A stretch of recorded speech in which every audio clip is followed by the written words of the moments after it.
So, I've never had a hangover from swimming, but I've got one right now. Last night was heavy. Emotions, just everything. Everything was very overwhelming last night. And, you know, my video last night is blowing up. It's got like the most comments I've ever had on a video. So much is going on. And the reason I made this video is like I'm doing every session at this Olympic Games. I'm making a recap of what happened. So we're doing day 6 prelims right now. Men's 50 freestyle, an exciting event. And we're going to get into the prelims. But before we do that, I just want to say one thing. And I'm going to make a full expansive video after the Olympics. Yeah, that's all I'll say. Anyhow, we're going to get into some swimming talk from this morning, from day 6 prelims. Before we do that, hit the like button. Subscribe to this channel if you want to support what I do. And I've got a sale today. 53's kicked off. Raw Speed is on sale. It's a 12-week program to make you faster at the 50s of freestyle and the strokes. There's nothing like it. It's radical. It's a more similar method to how the best sprinters like Cam McAvoy are training. Low volume, high intensity, very purposeful. It will radicalize and change how you swim. Everyone who has done Raw Speed has loved it, and I'm doing the biggest discount I've ever done on it before because it's meant to be £200. So how much it sells for, I've put it up at £75 today. Act quick. It's only going to be on that price while the 50 freestyle is happening at the Olympics. So act fast, get in on it, and without further ado, 200 backstroke. Women's 200 backstroke. First up, the world record is 2:03.1. The fastest we saw this morning was Peng from China going 2:08.2. Pretty conservative, just ahead of Kylie Mass, Kaylee McEwen. Honey Osrin looked brilliant. GB Honey Osrin. I'm in Plymouth right now. She used to swim for Plymouth Leander, so there's a little a cool one. I actually coached her one whole session. There goes my claim for fame. Anastasia Gorbenko, I've coached a lot more than one session, 13th. The only real miss was one of the Australian girls, Jacqueline Barkley, who was very talented. Yeah, she's 17th. She will not be swimming later, so that's a shame for Jacqueline. Then we had the men's 50 freestyle. It was always going to be hotly contested. To be honest, like 2 before the seeded heat started, so the 5th from last heat, we saw Tom Fannin winning 21.79 because everyone was seeded under 22 in that heat. So we've got like 50 guys seeded under 22. I was like, oh my God, it could take like 21.7 to make the final.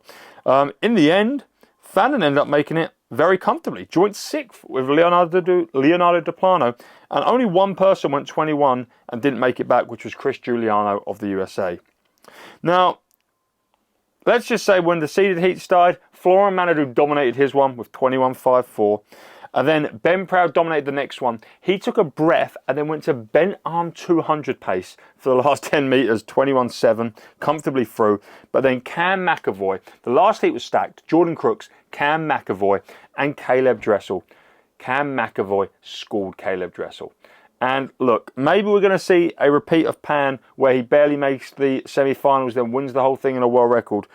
But Dressel was 21.9, and he was literally, well, 13th place with 21.91, but 21.97 missed it. So I would say that was cutting it pretty fine, Caeleb. Jordan Crooks in that last heat was also brilliant. He's second seed with 21.51. Brilliant start, but big and powerful on the strokes. Yeah, can't wait to see what happens. I think the semi-finals will evolve things. Cam McAvoy gave a little, he definitely tried to conserve energy after going all out in the prelims for Doha and ended up getting slower in the rounds. Then we had the men's 2IM. There was only like 7 guys who didn't make it back, so it was always going to be a more conservative affair. 200 made it back, so they didn't have to do anything crazy. But Daisato was first seed with 157.4. Duncan Scott looked really solid. Leon Marchand looks really solid. And Shane Cassis, who normally scares the world in prelims and semis, looked really, really good. And he's the guy that can get to 150 really quickly. He actually had a really nice last 50 this morning. So, yeah, both the Americans got back. The only big miss, Matt Sates, 204. I don't know. Like, Rocco's team are having a good meet so far. The other 3 have been great.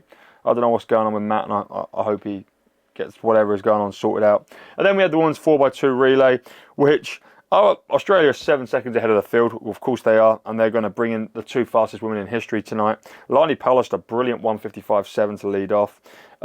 Jamie Perkins, their second leg, had a 0.03 reaction, which is way more risky than the fastest team in history need to do. But yeah, America GB made it back. That is what it is. Heats are starting to slow down, but the finals are more electric than ever. Please do go on the website if you want to get raw speed on sale today. I thank you for giving me views. I thank you for subscribing to my channel. I thank you for commenting.